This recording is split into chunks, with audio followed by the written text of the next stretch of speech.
Okay, giving continuation to our gospel in accordance to the spirit, according to Spiritism, I always like to remind everyone that this is not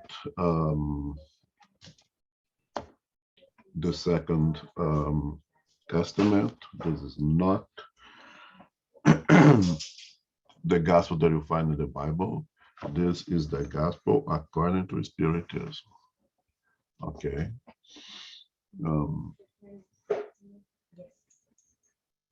And in here is where Kardec make a selection from the gospel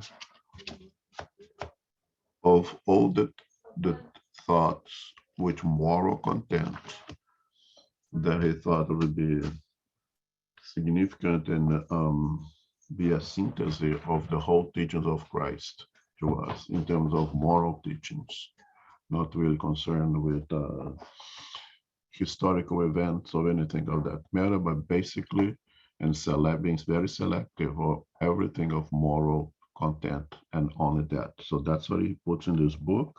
And then, of course, the good spirits provide us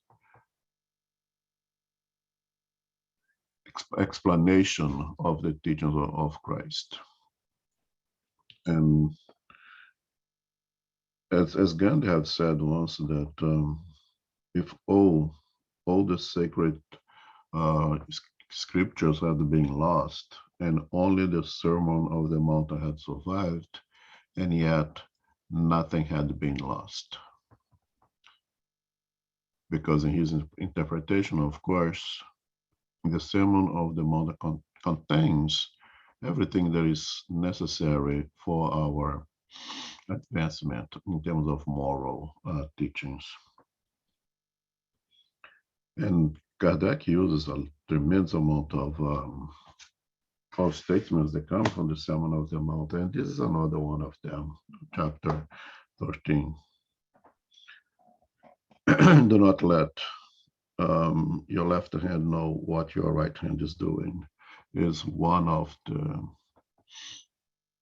pearls that comes from the Sermon of the Mountain. And we'll see over here, try to understand a little bit of what did the Christ have meant with this statement.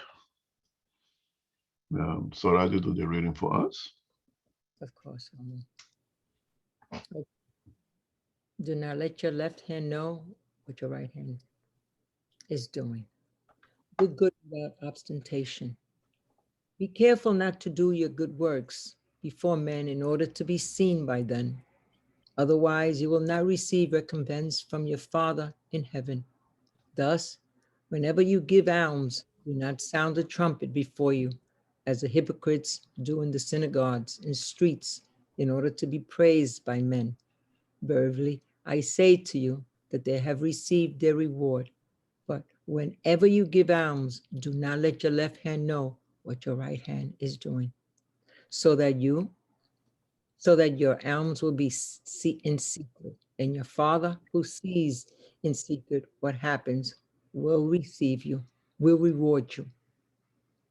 Matthew 6:1-4. After Jesus had come down from the mountain, a large crowd of people followed him. At the same time, a leper came to meet him and worshipped him, saying, Lord, if you will, can you heal me? Jesus reached out to him, touched him and said, I will it. Be healed. Then in that same instant, the leprosy was healed.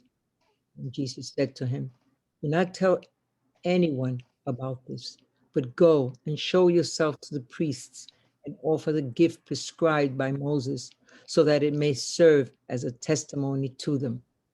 Matthew 8:1-4. Doing good without ostentation holds great merit. Hiding the hand that gives is even more meritorious.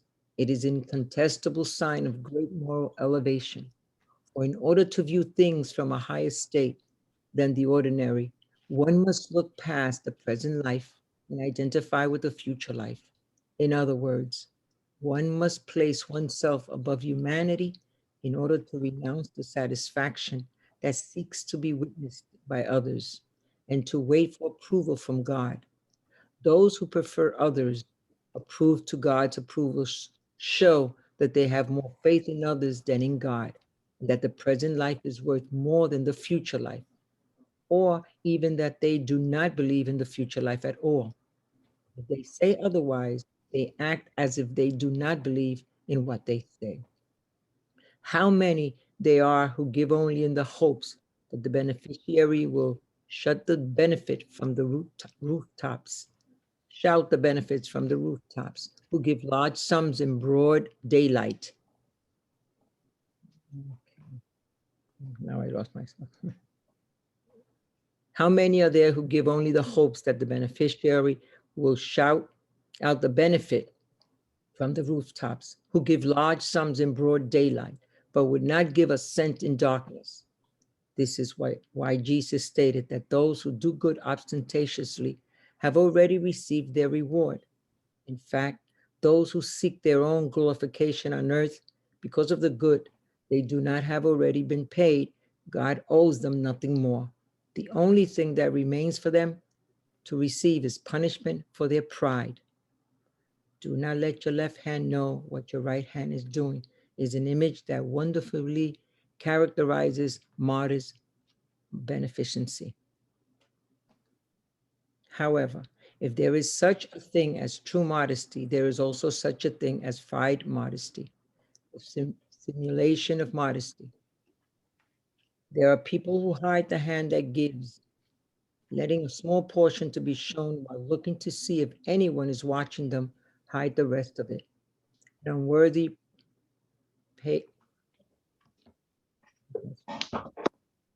patronage on the maxims of Christ. If prideful benefactors are despised by other people, how will they be regarded by God? They have also received their reward on earth. They have been seen and they are satisfied because of it. That is all they will have. And what will be the reward for those who make their benefits weigh heavily on their beneficiaries? Those who in some way demand to be acknowledged by them, making them feel their position by extolling the price of the sacrifices they have imposed on themselves for their sake. Oh, there is not even an earthly reward for these givers because they are deprived of the sweet satisfaction of hearing their name blessed, and that is the first punishment for their pride. Instead of rising up to heaven, okay, the tears they dry, okay, The deals that they try in the interest of the vanity. fall back upon the heart of the afflicted and ulcerated. The good they do is without profit to themselves, for it is deployed, and even deployed benefit is a false and worthless coin. Kindness without ostentation has a twofold merit. Besides material charity, it portrays moral charity. It spares the susceptibility of its beneficiaries and enables them to accept the benefit without bruising their self-esteem. And it safeguards their human dignity because they will accept a service but not a handout. Now, changing a service into a handout because of the way it is rendered is to humiliate the one who receives it. There is always pride and malice involved in humiliating another person. True charity, on the other hand, is sensitive and skillful in concealing the benefit rendered and in avoiding the least harmful appearances, since any moral offense adds to the suffering born from need. This sort of charity is able to find kind and affable words that put beneficiaries at ease in the presence of their benefactors, whereas prideful charity crushes them. The sublime aspect of true generosity is present when benefactors switch roles and find a way for themselves to appear to be the actual beneficiaries of those to whom they render their service. That is the meaning of the words, do not let your left hand know what your right hand is doing.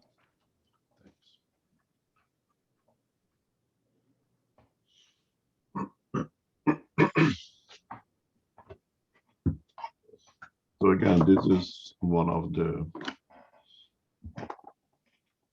the statements of Christ in the Sermon on the Mountain when he comes down from his prayers and there's a multitude of people waiting for him, and he sits down and starts to speak, and perhaps make a declaration of a synthesis of his whole teaching in one single speech.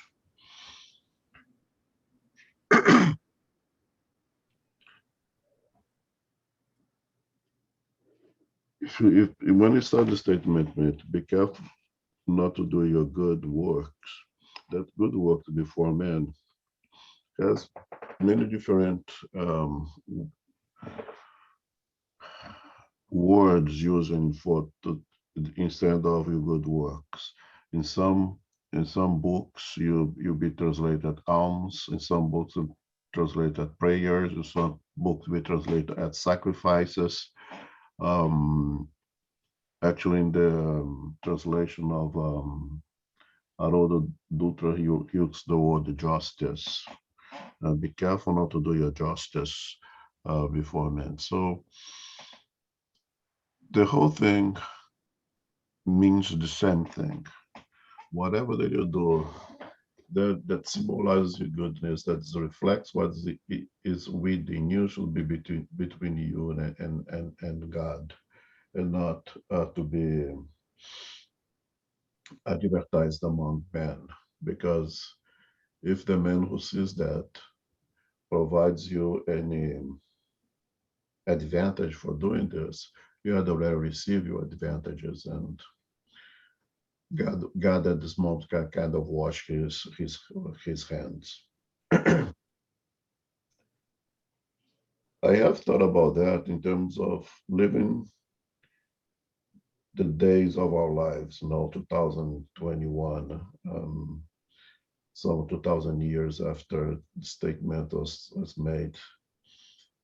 I have how things have changed since then. The exercise of alms amongst the Jewish people was a very big integrated part of their religiosity. It was something that was built in the servitude of God. So they give a part of your income to the synagogue, or a part of it to assist the poor and the widows, was very much built in the whole religiosity. So much so that for those who grew crops, when it was time to collect it, they'll collect only the inside, the very inside of it, and the borders, the most outside parts of the plantations, they would not collect. That was to be taken by the poor and by the widows. And they had, of course, the sacrifices that we would make, your sacrifices in the temple, offering, and it was a big business, and that's why Christ actually supposedly got upset and threw out the mercenaries out of the temple, right? What I will make with my father's house, because there was a tremendous amount of business going on with this deal of sacrifices, and there was tremendous amount of value on those sacrifices, and the thing was so corrupt, and I hope not offend anyone by using this word, that I could, if, let's say, if the sacrifice for certain thing was to kill a dove, a white dove, let's say, right, to offer a white dove to the god, I couldn't bring my own. That would have no value. I have to buy theirs. So, and according to the sacrifice, there would be a price for everything. And it was indeed a big business, which is sad to say. And that's what led Christ to kind of throw out the mercenaries out of the temple, in that famous passage that some say that he got upset. I mean, I find it extremely difficult to believe that a Christ ever got upset.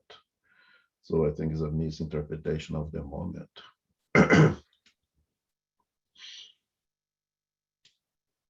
And that's why Christ, in the sermon, he mentioned specifically the Psalms. What you do should be between you and God, and not between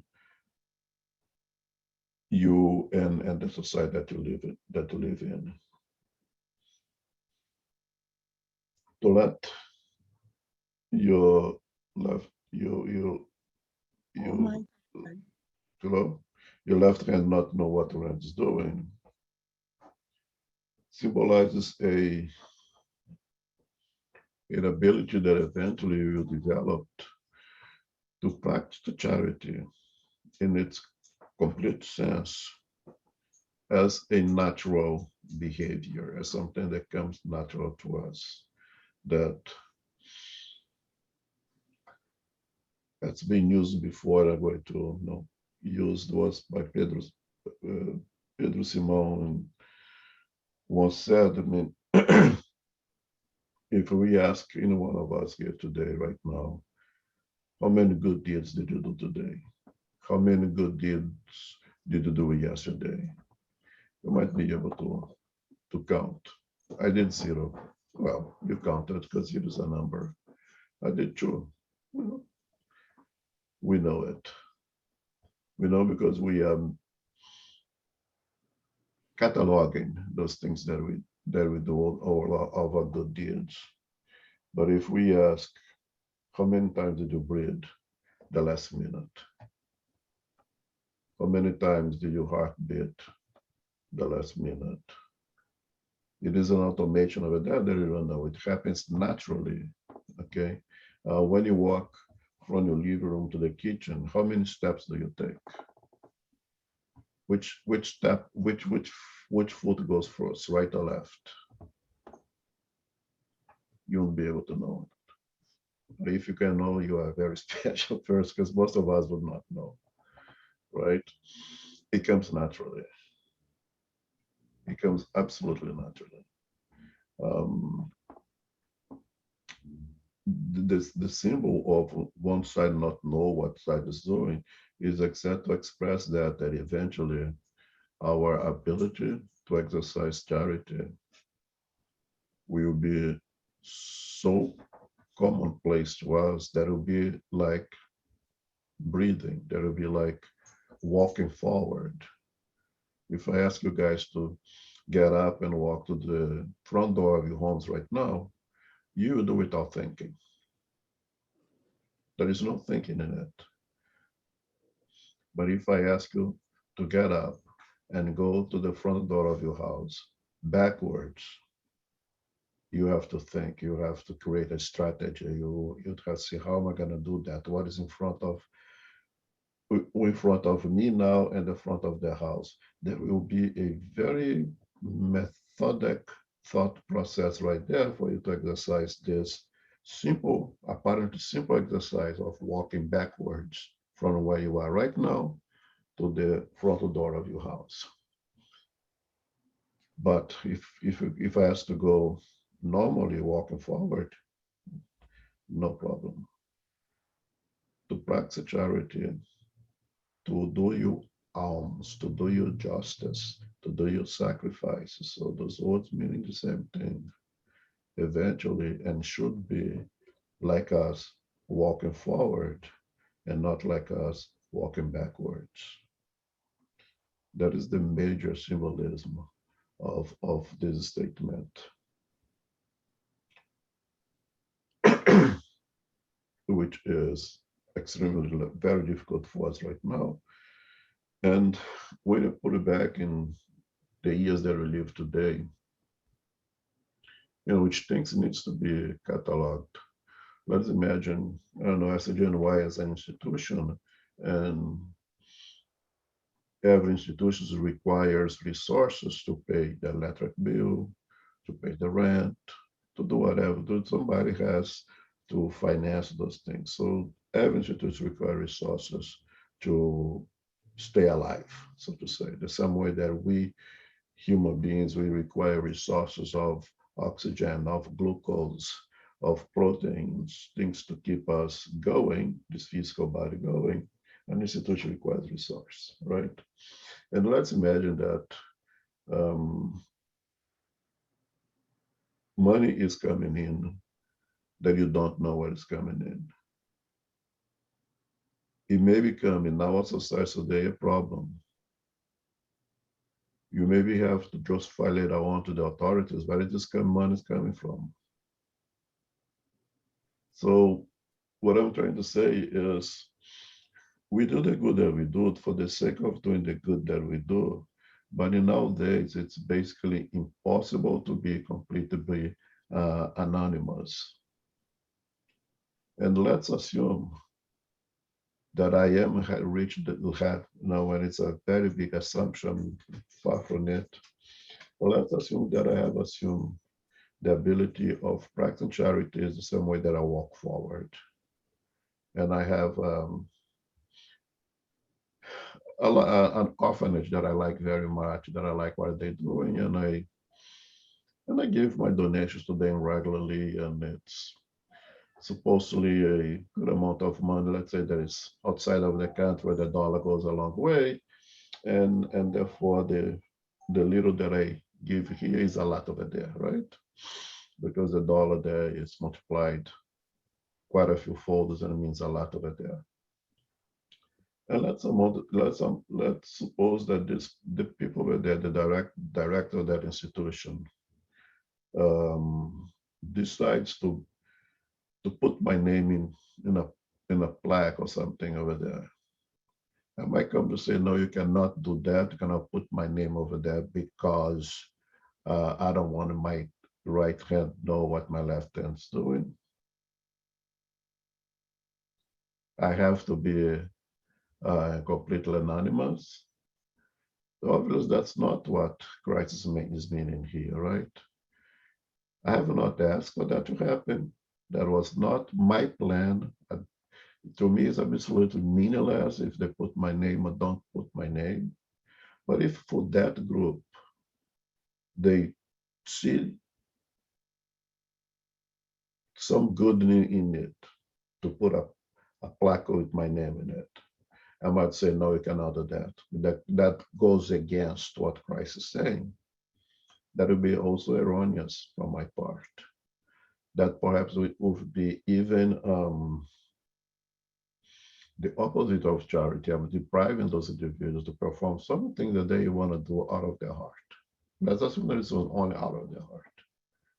But you have to think of that also. And I mean, I'm saying this because hypocrites that we have a very tendency of accusing those who do charities or do things over there and become recognized for what they're doing, right? To say, oh, this is doing because he wants to be a show off, wants to have his name placed everywhere on her name on top of the buildings and things.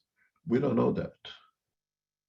We need to be very careful that people may choose to reward you for what you do on their own. It's not that I ask them, oh, I deserve a plate over there because I'm so good. I deserve my name to be on a billboard right on Times Square because I'm so good. It may have nothing to do with those individuals who do good out of good. But in the days that we live today, in the society that we live today, one, very likely I would have to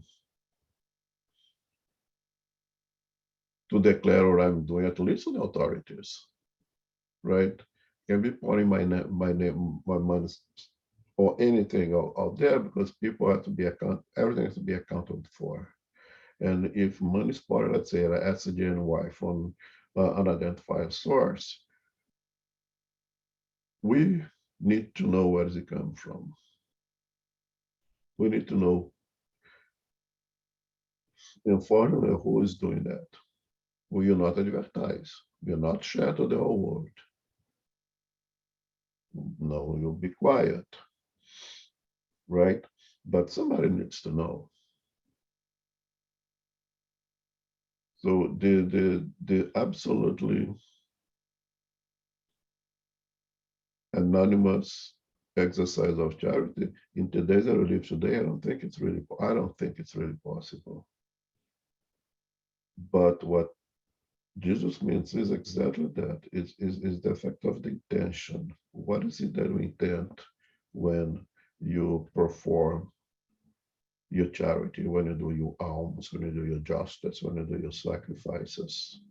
And by sacrifice here, of course, I'm not talking about killing a baby lamb or a dove or offering the blood of whatever anymore, at least in our society today. The sacrifice here goes back to the widow's mite that offered the smallest coin in the synagogue, and Christ told the disciples, "Look at that woman over there. She's doing the greatest charity of all everyone inside here, because we give out of our excesses.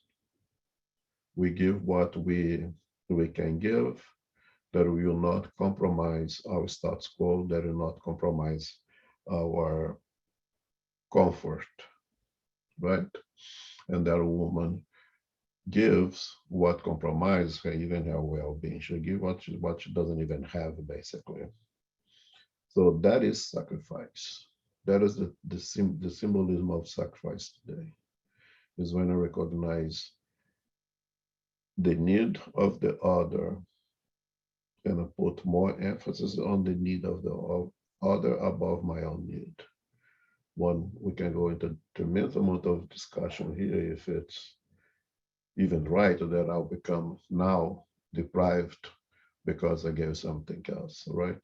But sacrifice here means exactly that. When we are out of empathy or sympathy for others, we take something that is extremely meaningful to you and we give to others. That is the sacrifice. Okay, I like this. I, I like this sweater so much. It is my favorite sweater, but I have a couple more sweaters at home, and I see this guy who is cold in the trees. I'll give him my sweater, and I'll miss it. And I'll be cold until I get home. And once I get home, I have plenty of sweaters, no more problem. But this guy has none. He needs one, and that's the only one that I have right now, and my favorite one. But I will sacrifice because this guy needs more that sweater than I do. That'll be a sacrifice today. And why do I do that? I do that because everybody's looking, no merit. I do that because God is looking, no merit. I do that because my heart asked me to do that for the benefit of that man, all the merit.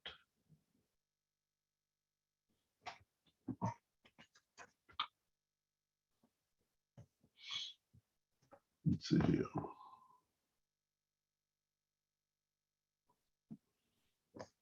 Yeah, so again, the most important thing that, again, in Spiritism, the word intention is a very powerful and meaningful word. Everything derives from our intention. So what do I want to gain from this? And of course, the greatest of the merit is when you will want to gain absolutely nothing. When you do it the same way that you walk forward, it just comes naturally, and there is no thought process. It's not like walking backwards.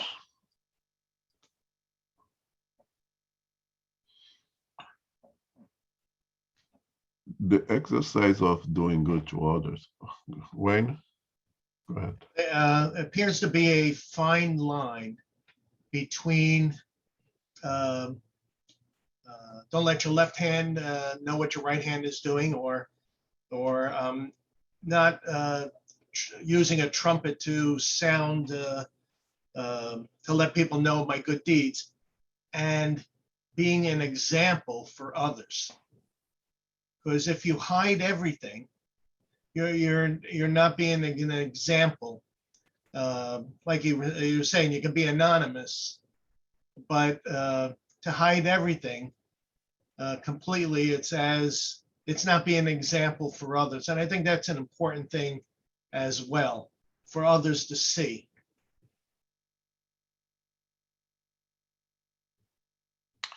Yes, yeah.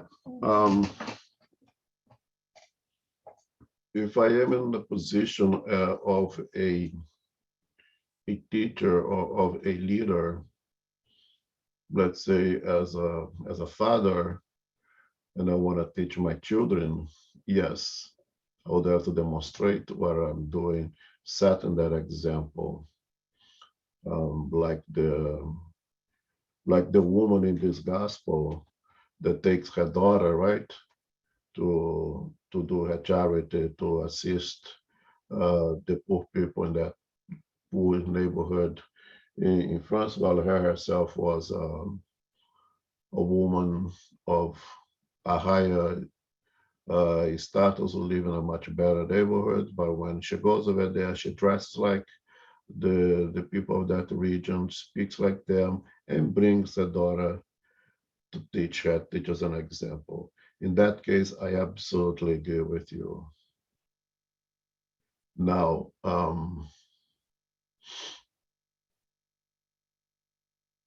and that comes over here, exactly what I was going to talk problem and say, however, there is such a thing as true modesty, and there is also such a thing as feigned modesty. I was just about to talk about that. And again, this is extremely individual, is extremely with the person, with him and herself only, that we don't know who is exercise that modesty in some kind of a hypocritical way. And by hypocrites here means like an actor playing a role, right? And who is genuine modesty, the one who will do it without showing off, or the one who will do it pretending, trying to not show off, but leaving some signs of a depth for people to pick up and say that it comes from him or for her. So everybody would indeed know that it's come from him and for her. That's extremely personal with the intention of that person. Perhaps only that person will know. And in reality, it's not our business, right? So I think in terms of being in the position of a teacher, of a leader, where you teach and you lead through example, and of course, people will pick up on those examples. And in case of being a parent, we have to provide that example. We have to show what we're doing so they can learn from us.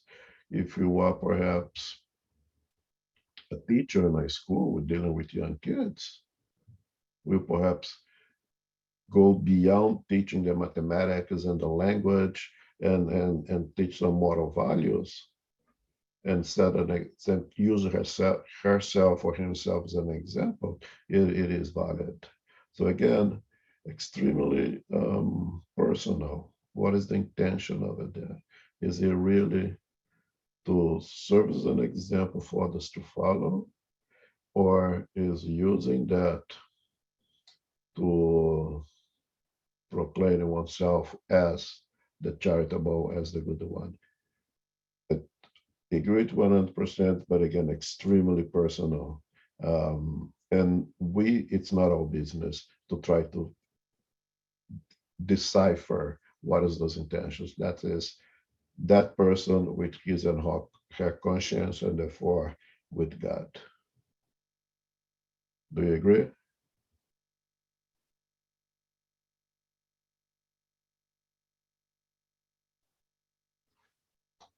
Because the issue of modesty,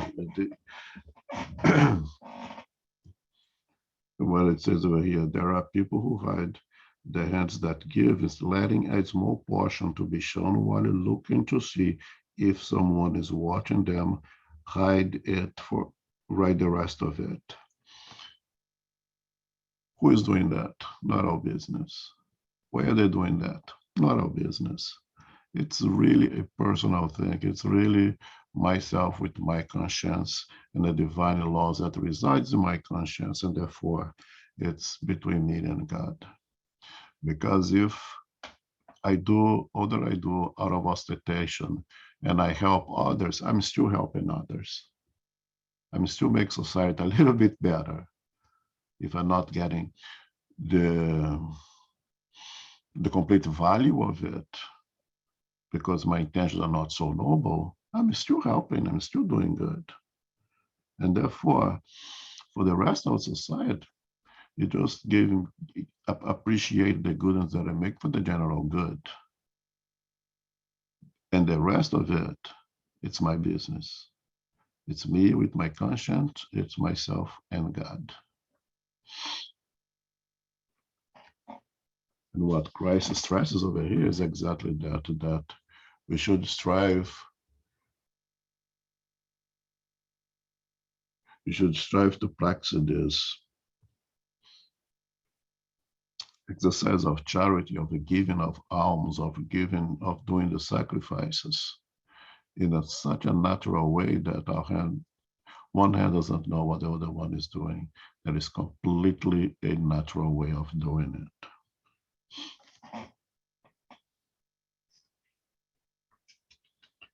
Another thing that is very important when it says over here, kindness without ostentation has a twofold merit. Besides material charity, it portrays moral charity. It spares the susceptibility of its beneficiaries and enable them to accept the benefit without bruising their own self-esteem, and it safeguards their human dignity because they will accept a service but not a handout. I think this is extremely important. Make, of course, the distinction that at some point in our lives that we need the fish. There's some points in our lives that you need the rod to go catch the fish. And the one in the position of assist or provide should be able to make that distinction. With the case with Mother Teresa, when there was a newspaper who was objecting her assistance to the poor people of India, saying that she was not doing them any good service because she was just giving the fishing and she should be teaching them to fish so they could be self-sufficient. And her answer was that the ones that she is helping right now are so weak that they cannot hold the fishing pole, that they need the fish. And that she would let him, that journalist in that editorial, to provide the fishing pole for those who are now strong enough to catch their own fish. We have to be able to know that distinction, that some of us may be so weak right now that we cannot work. We need to be fed. Some of us might be so weak right now that not even bring food to my house will help me. You're gonna have to spoon feed me. And we need to know that differentiation. And one big important thing that I need to think here is that we are very proud of. We may reject an assistance if we perceive that everybody's seeing that we are being spoon-fed. It may hurt our pride so much that we would rather be hungry than let everybody know that we are in such a great need. Practicing this charity without ostentation protect those individuals, safeguard those individuals to accept their help without hurting their pride in such a degree that they rather go hungry than accept assistance when the whole world is saying. A guy who may need to go on a line to get some food, but want to go because everybody's gonna see him or her. But when there is no line, there is no one around to be seen, you go and accept that thing. Is that a good thing? No, he's suffering for a tremendous problem, being pride, but he still needs, even the prideful have needs, and we who are supposed to love one another regardless, we're not supposed to be, I'm not gonna give to that one because he or she is so prideful. No, I'm gonna give to anyone who need assistance equally. And we have covered that already. And that's why there is a sequence in this book that follows. You see that this chapter now follows the chapter that says, love your enemies. Now we're supposed to love everyone. You're supposed to be the prideful who may reject food because people are seeing. Supposed to love them too and provide to them too. Can we do that without ostentation? There is one of the many stories of Xavier that I really liked. There was in his, around where he was living, Pedro Leopoldo still,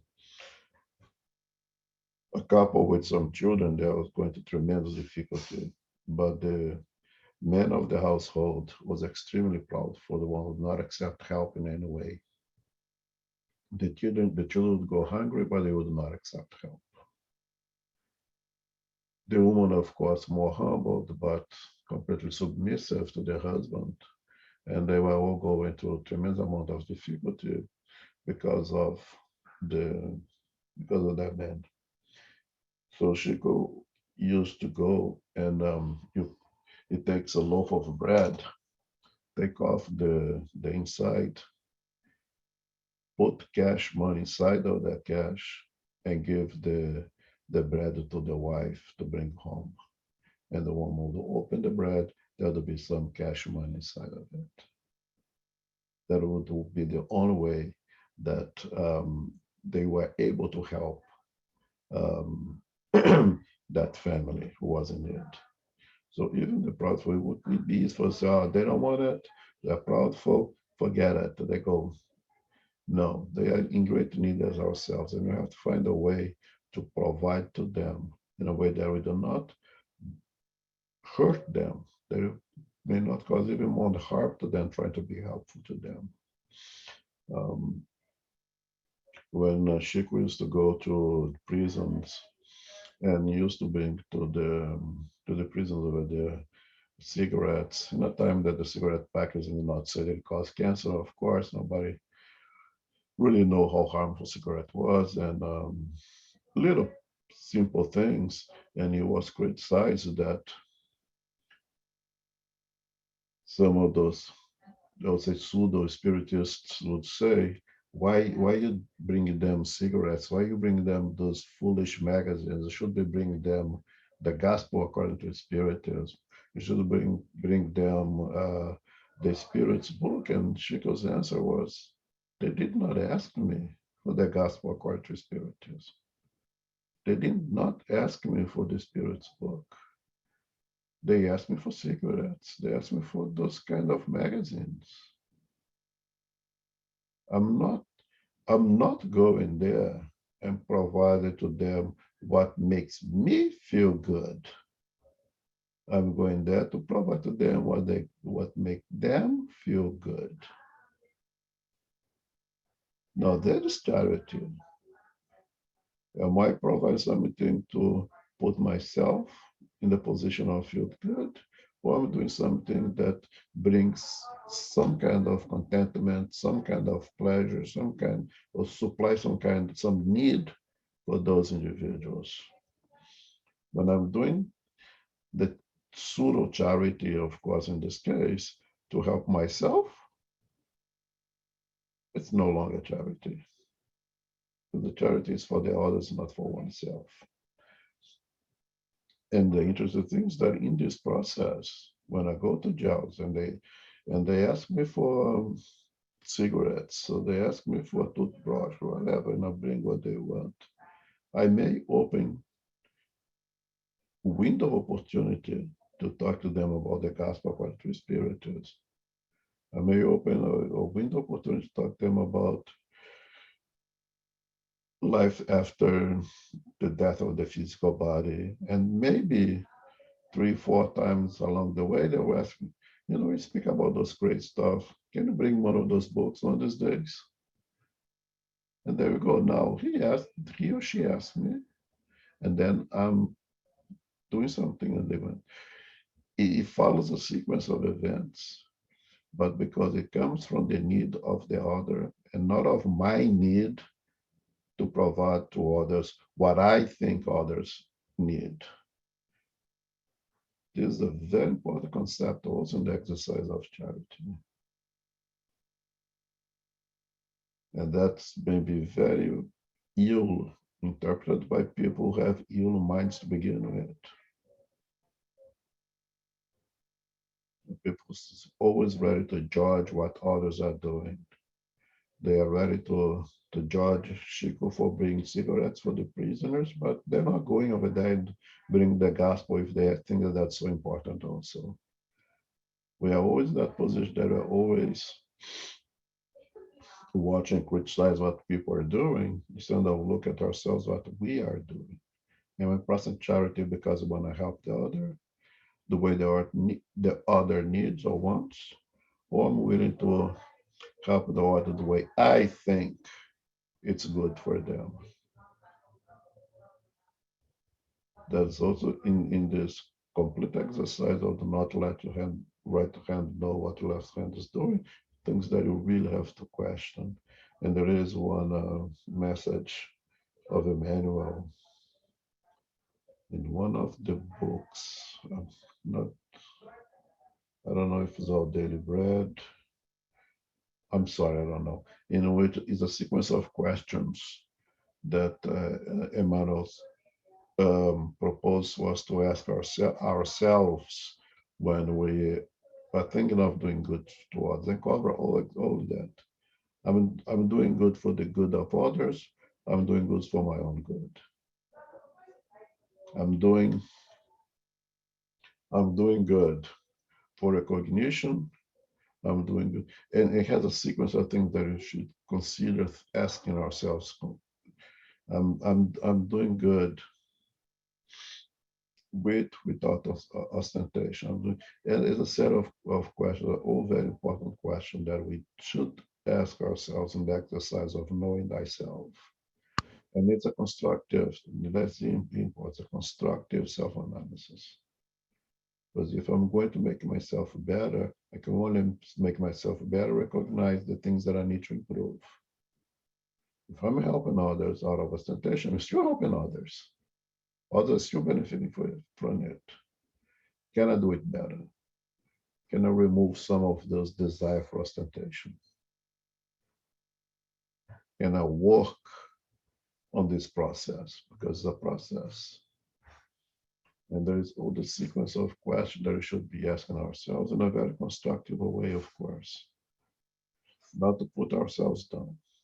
Because if we are here, because we are here to learn, it's the school. And there's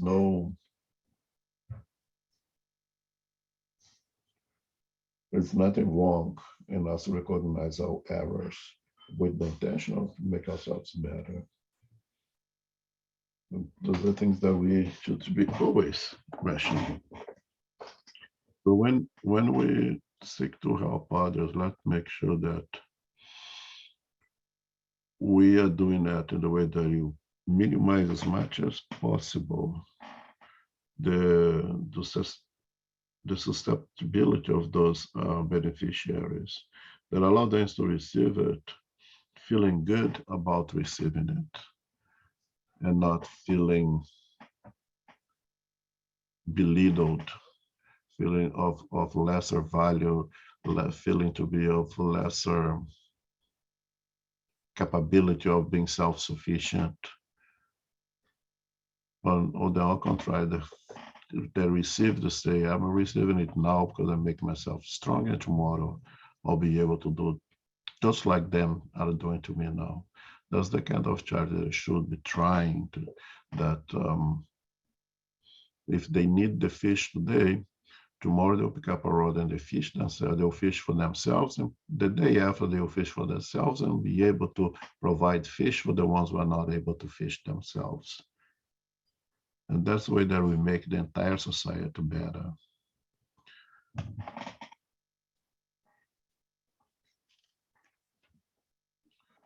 Okay. More comments? I think it's a very powerful thing. And then, of course, I'm just seeing this from one angle, and a lot of people see it from different angles. And then it's important that we all look at it and present our different angles, so you make this story a lot more richer.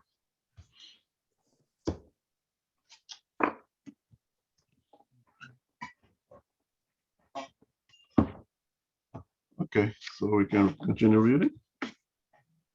Hidden misfortunes. Number 4. Charity manifests during great calamities, and one can see a generous drive to repair the damage. However, alongside these general disasters, there are thousands of private ones that go unnoticed, of people lying on beds of misery without complaining. These discreet and hidden misfortunes are the ones that true generosity knows how to find without waiting for their victims to come asking for assistance. Who is this woman of distinction, dressed in a simple but careful manner, accompanied by a girl also dressed modestly? She enters a squalid-looking house where she is obviously well known because she is greeted respectfully at the door. Where is she going? She goes up to the garret. A mother is living there, surrounded by little children. At the woman's arrival, joy shines on those guard faces. She has come to soothe all their pain. She has brought what they need, along with gentle and consoling words that enable them to accept the benefit without being ashamed, for these unfortunates are not professional beggars. The father is in the hospital, and during this time, the mother cannot provide for their needs. Thanks. I'm sorry. Keep looking at my own book. Thanks. Okay. Okay. Now, Thanks to this woman, these poor children will experience neither cold nor hunger. they will go to the school dressed warmly, and their mother's milk will not dry up for the littlest ones. If any of them are ill, no material care will be denied. From there, this woman goes to the hospital to bring a little comfort to the father and to put his mind at ease regarding his family's state of affairs. On the street corner waits a carriage, which is a venerable stockroom of everything she takes to the many wards whom she visits one after the other.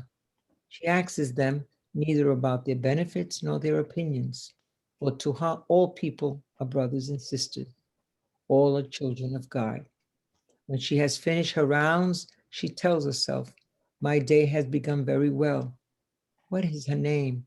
Where does she live? No one knows. For the unfortunates, it is a name that reveals nothing.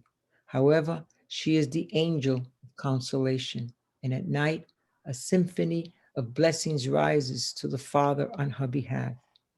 Catholics, Jews, Protestants, all bless her. Why does she dress so simple? It is because she does not wish to insult poverty with luxury. Why does her young daughter accompany her? In order to learn how to beneficency should be practiced.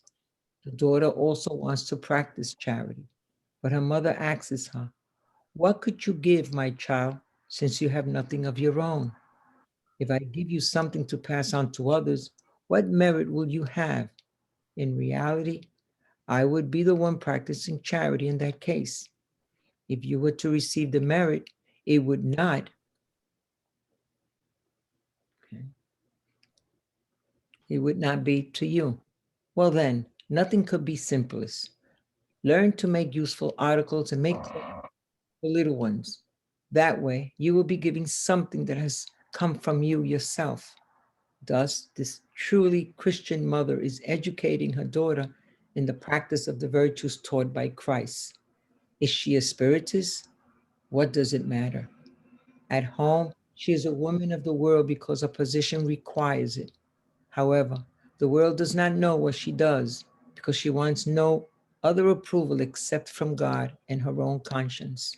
However, one day an unforeseen turn of events brings one of her wards to her home, selling handmade articles. She recognizes her benefactress and wants to bless her. Hush, says her benefactress. Do not tell anyone. Jesus also spoke in such a manner.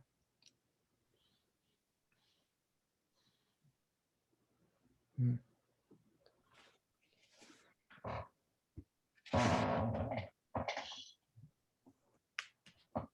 When something of major social impact happens,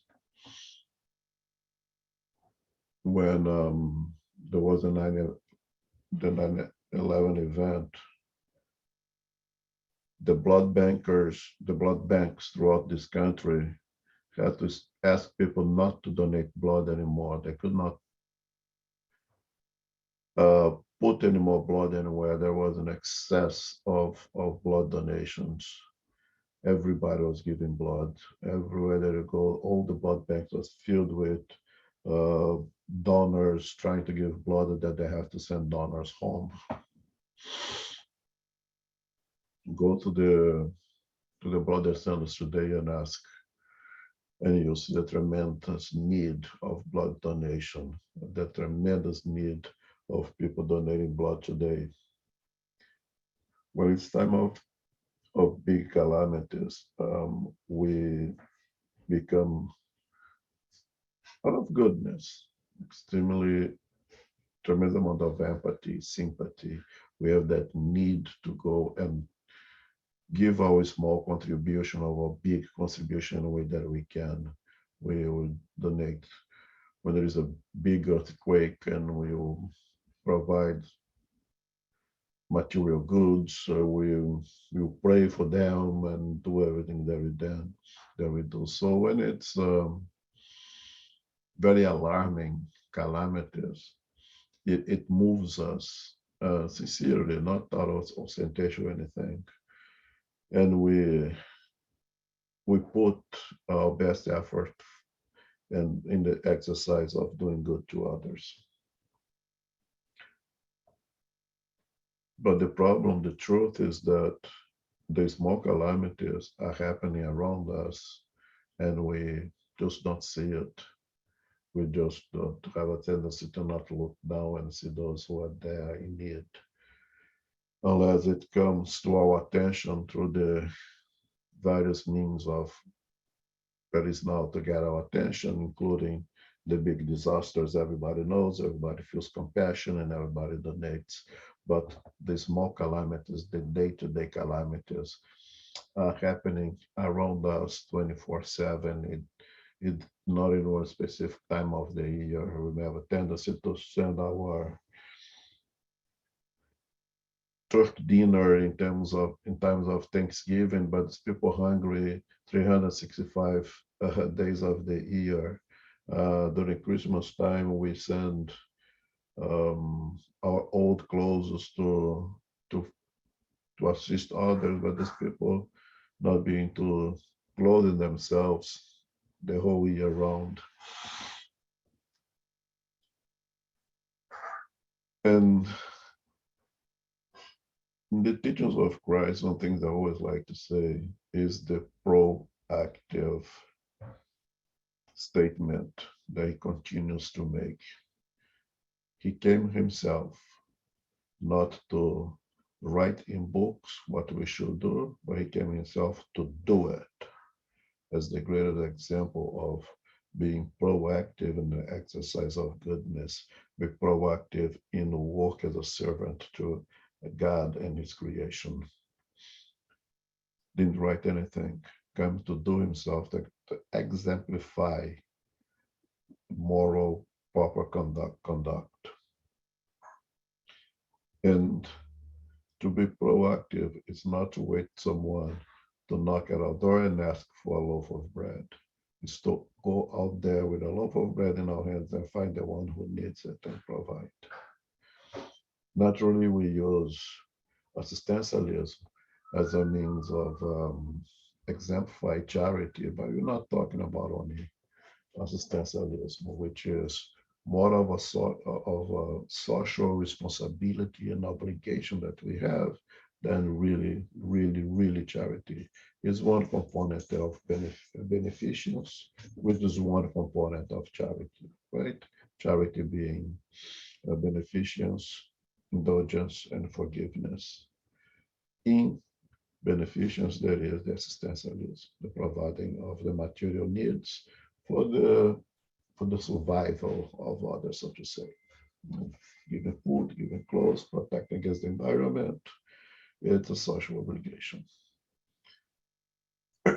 So much so that when we don't do that in a proper scale, it comes back to us. It comes back to us because those who had not, was being deprived, now choose to take it by force. So now you have to build huge walls around our homes to protect ourselves from those that we should have assisted before they become in a position to try to break into our homes. Like what ours, we could have prevented that. When you don't fulfill our responsibilities, our duties of providing the minimum necessary to others, others will eventually come and get what they believe, don't say it is, what they believe it's their right to get. Could be prevented by the exercise of charity, could be prevented by but the majority is thinking of the common good instead of the good for oneself only. So the exercise of the assistentialism, that part of beneficence that is provide towards what's necessary to have a dignified quality of life, is a social responsibility, basically. It's something that will prevent much problems in the future. If you provide education for everyone, we will avoid a lot of problems in the future.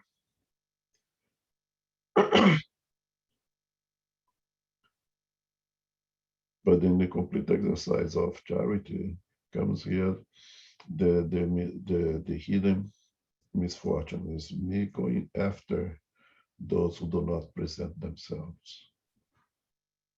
It's me going after the ones that will not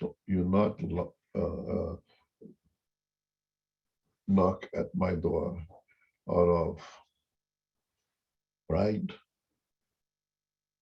out of weakness, that cannot even come to my door.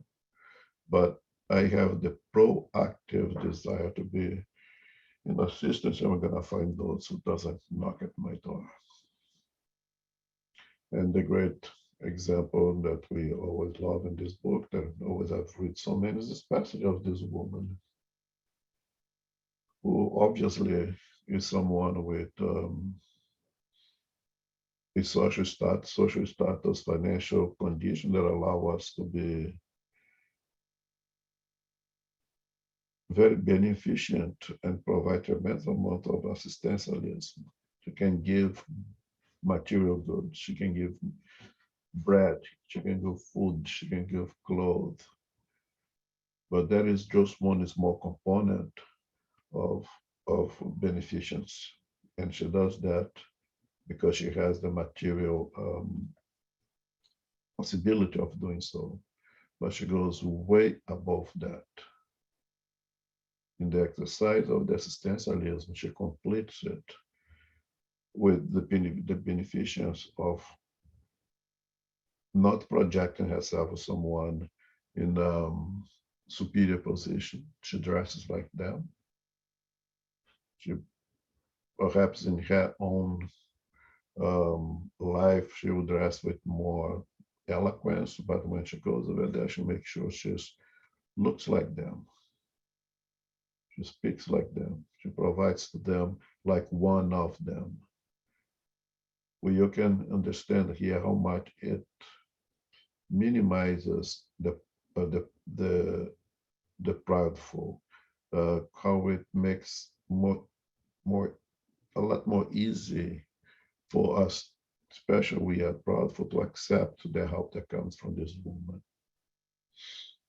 She brings everything they need in terms of material needs, but above that, she makes them feel comfortable receiving it. And she goes beyond that. She brings her daughter to teach her. And very important,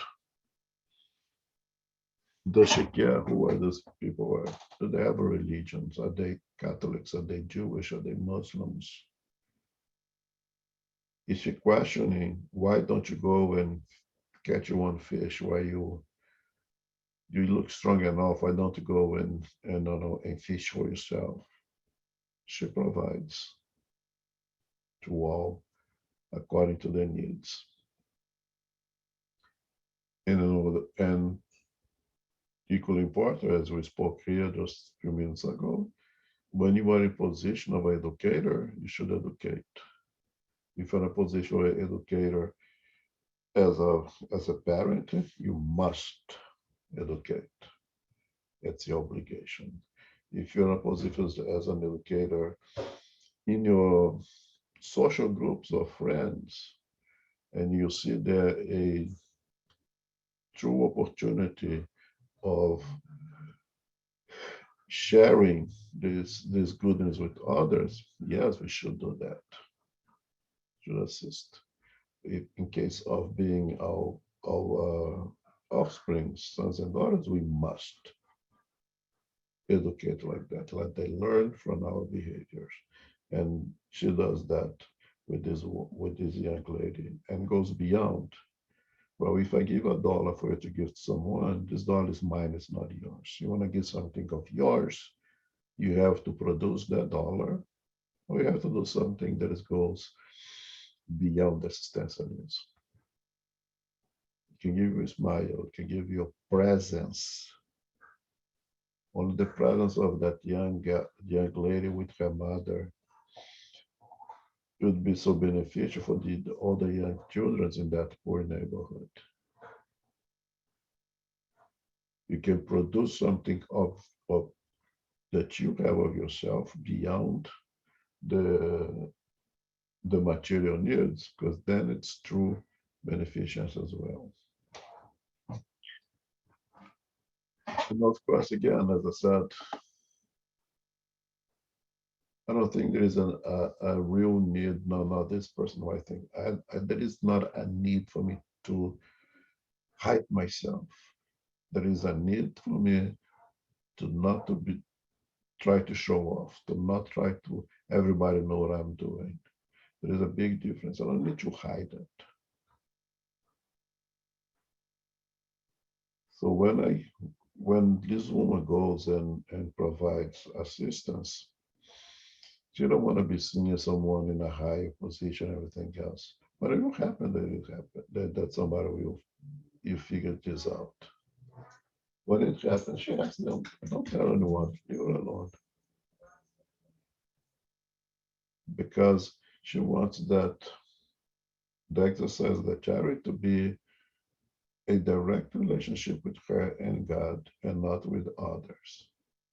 But if it happens, it happens. In nowadays, again, I think it's impossible to be completely anonymous. We have tremendous amount of responsibilities these days that things needs to be cataloged. Somebody need to know things. The big brother is there, and in general, is a good thing, in my opinion. Comments?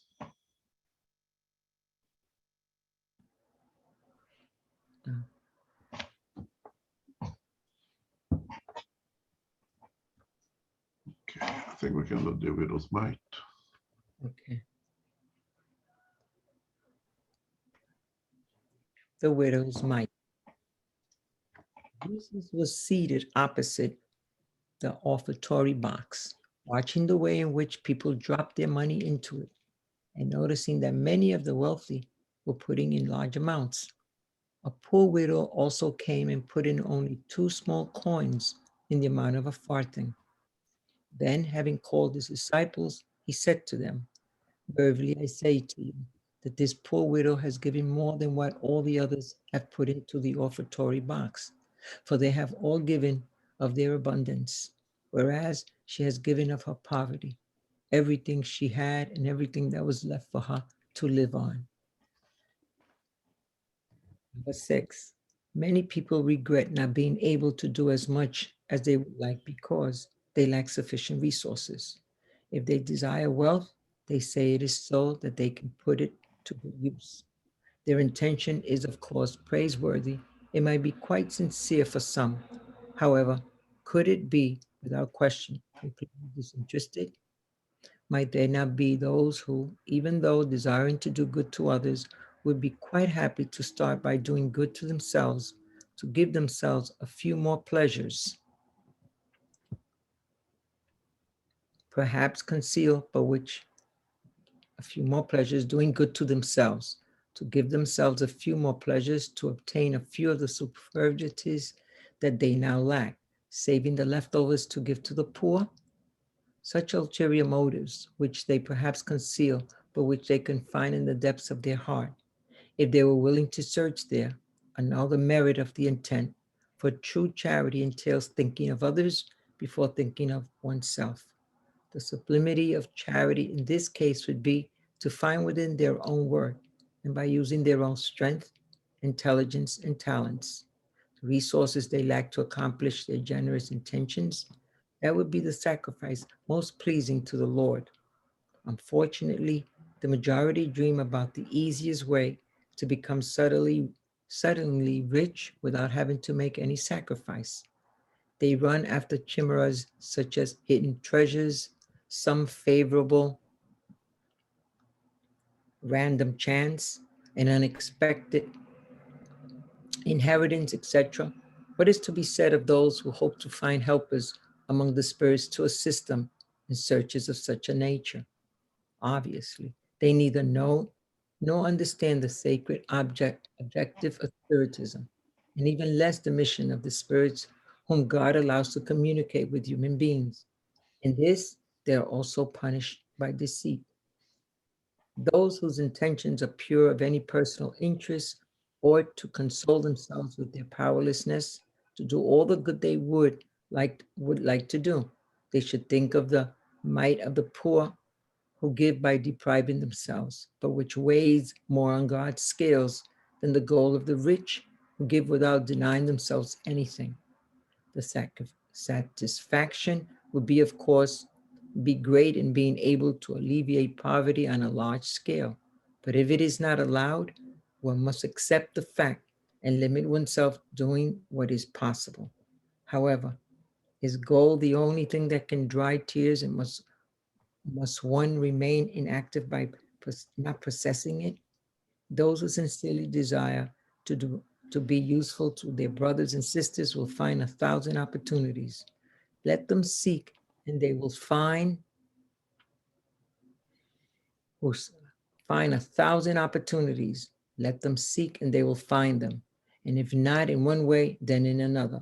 For there are none who, enjoying the full use of their faculties, cannot render some sort of service, provide some consolation, mitigate physical or mental suffering, or do something useful.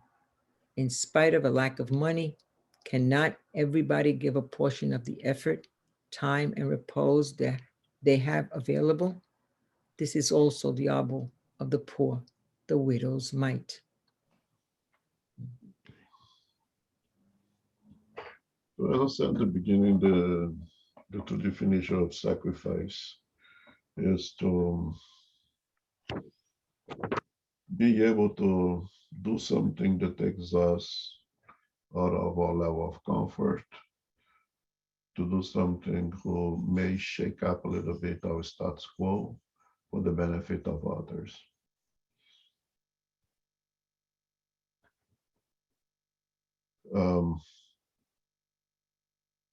Unfortunately, it was imputed, and that's personal also perhaps, that the sacrifice is something that we need to do to please God. I never liked that idea because does God need to be pleased?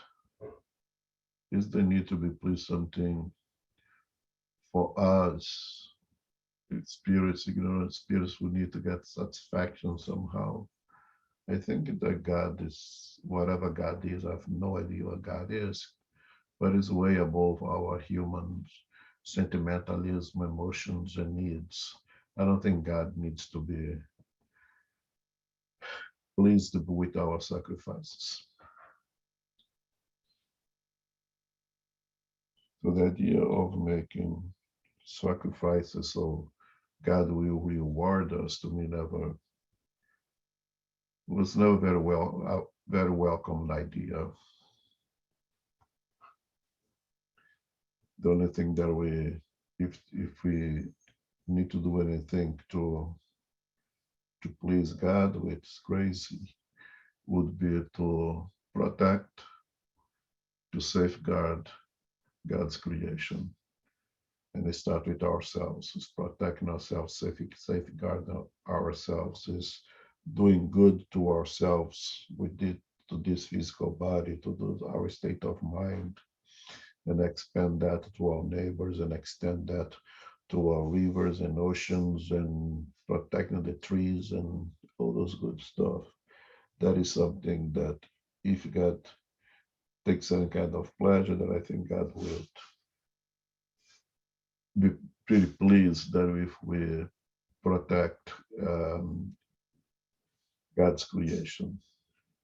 But even that's extremely philosophical, and I don't think God's something that we are far from understanding. But I can't imagine God needing any kind of sacrifice from us. But that was so well built in the religions and was in the Jewish religion that Jesus practiced. He was in a synagogue at that moment, and it was the giving of alms over there that's supposed to go for the poor, and as they're supposed to go for the poor. Don't know if it really reached the poor.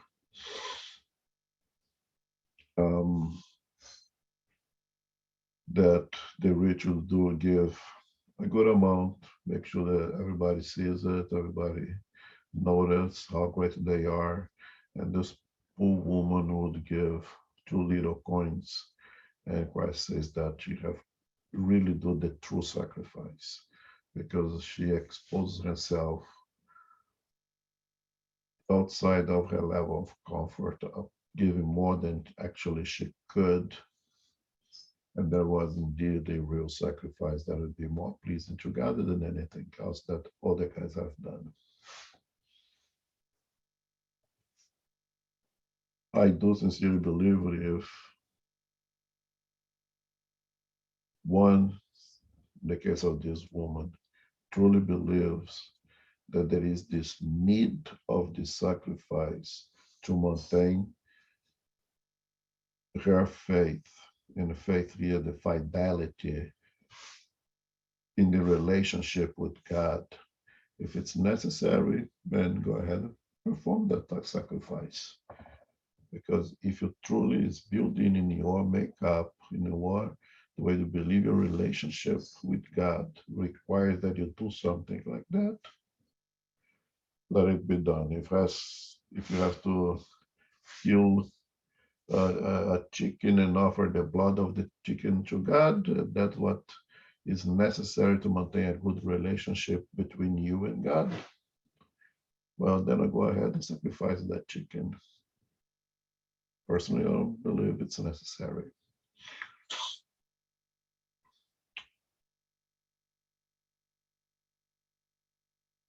But more than that, going beyond the sacrifice of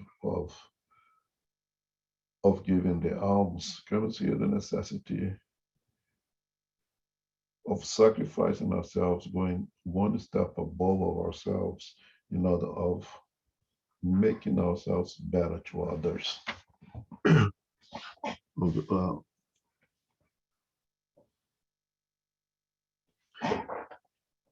and if you wait until you have the enough resources that I can do good without compromise myself, without taking myself out of my level of comfort, then I'm not really practicing charity as doing any sacrifice anymore. No, when I win the lotto, I will give a good amount of money to an orphanage. Well, the chance of winning the lottery is 1 in a billion. The chance that you're going to provide a good amount of money to the orphans is 1 in a billion. Do you have to wait for that? Do you need to give whatever numbers we're going to put 1,000 to an orphanage? Can you give one? And if that one is a little bit of a sacrifice for you, you're doing a lot more than the billionaire who gives 1,000. Yes, Wayne? You know, one of the, while this was being read, I thought about the, we're saying that to give of your excesses is not as charitable as giving what more than that we might consider you should, as that woman. And, I never thought about the saying, there's a saying, give until it hurts. And I always thought it meant just give more, give more and until it starts to impact you. And but now I realize the aspect of charity, give until it hurts, is what we're talking about. I agree. Yes, yes, absolutely.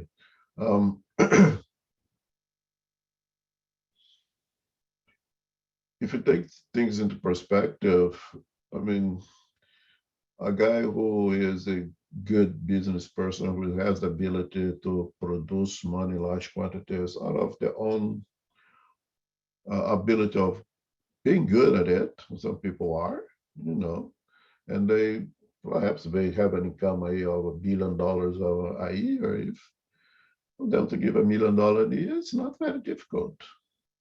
Does he hurt him? I don't know. It's between him and God. It's not I need to be judge. Someone who is not as good as producing money as this guy and can only make, I don't know, 15,000 a year. I mean, if the guy is able to give this 1,000 also, perhaps it'd be even irresponsible nowadays. So everything has to measure it very careful and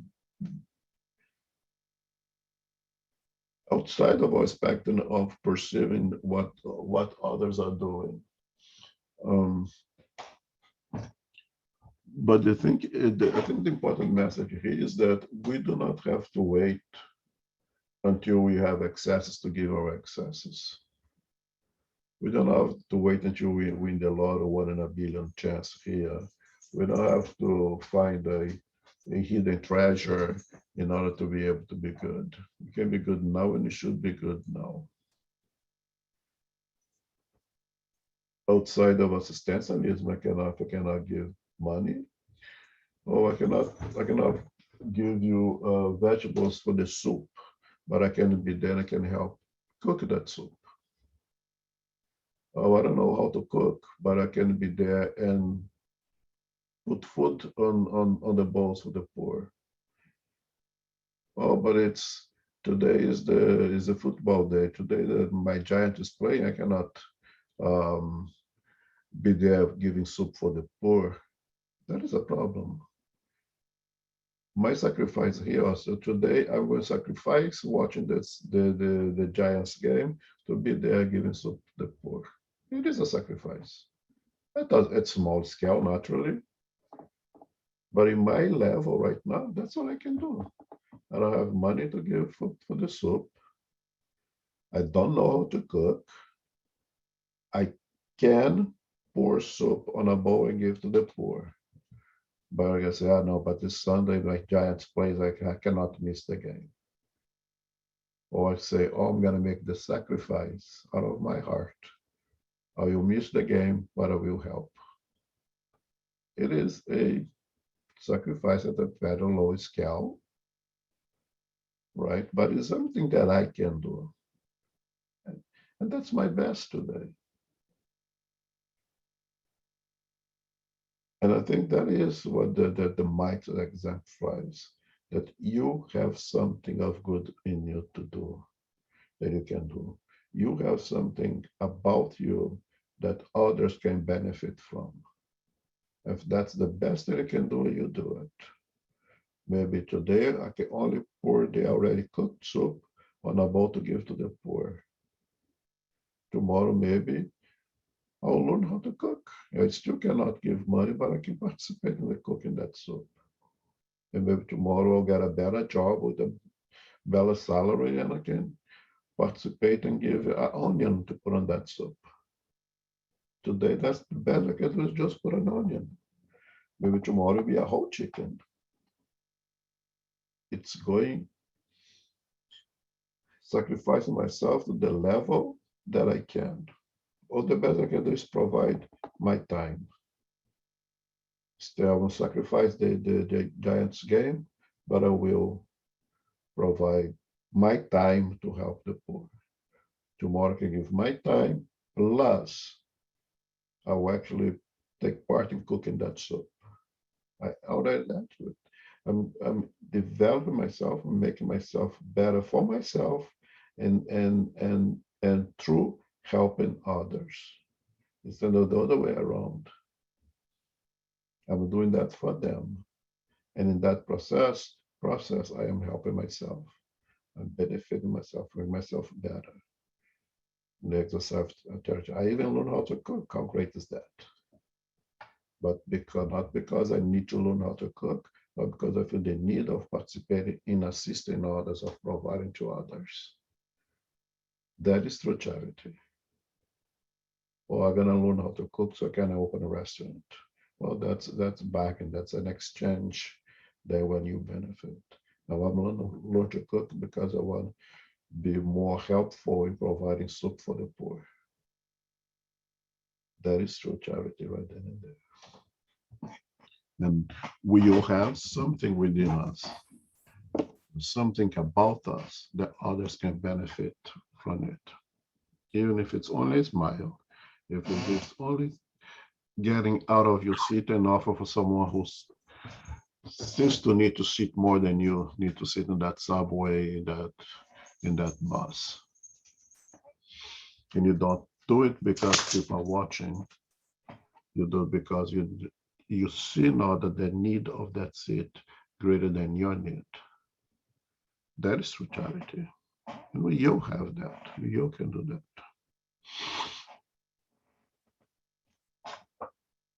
Well, time has just expired. Any more comments?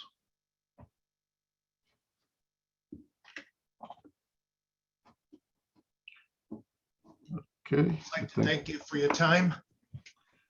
Well, I'll thank everyone for your attention. I think it was a good discussion. And we close with our prayer. We will have all been blessed with this opportunity of being with Christ, receiving his teachings.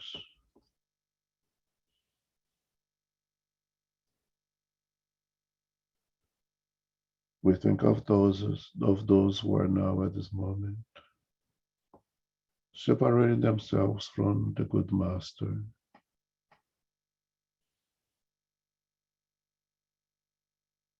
For those who are lost, in world of crimes, for those who live only for the material pleasures of the moment,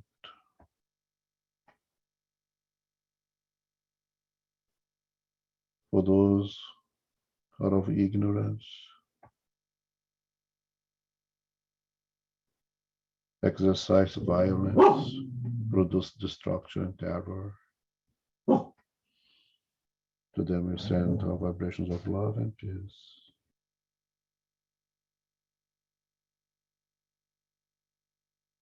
For ourselves, we're in great need as well.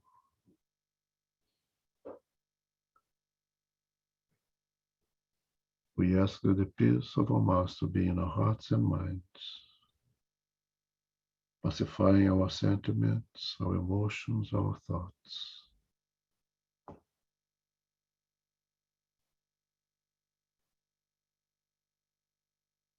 That we will keep our minds open to receive the inspiration of our spiritual guides to help us to put in practice all the lessons that we learn here.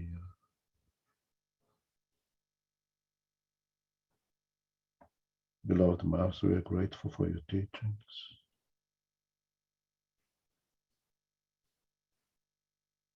We seek to follow you, to live our lives in accordance to your teachings. For that, we still need your help. And we know that we can count on you.